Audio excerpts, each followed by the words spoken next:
ഇയാൾ ഇഷ്ടപ്പെടുന്നവരും ഇയാളെ ഇഷ്ടപ്പെടുന്നവരുടെയും കൂടെ ഒരുപാട് കാലം ഒരുമിച്ച് ജീവിക്കാൻ ഇടവരട്ടെ. വലിയ വലിയ ഉയരങ്ങളൊക്കെ കീഴടക്കാൻ സാധിക്കട്ടെ. ആഗ്രഹിച്ചതെല്ലാം നടക്കട്ടെ.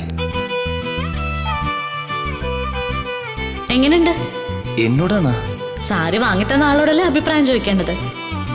അപ്പൊ ഞാൻ ഇന്ന് ഈ സാരി എടുത്ത ഓഫീസിൽ പോകുന്നത്. Happy birthday. ഓഫീസിലായിരുന്നെങ്കിൽ നമുക്ക് എല്ലാവർക്കും കൂടെ നന്നായിട്ട് സെലിബ്രേറ്റ് ചെയ്യായിരുന്നു. ഇതിപ്പോ റോഡിലായി പോയില്ലേ. Anyway again happy birthday.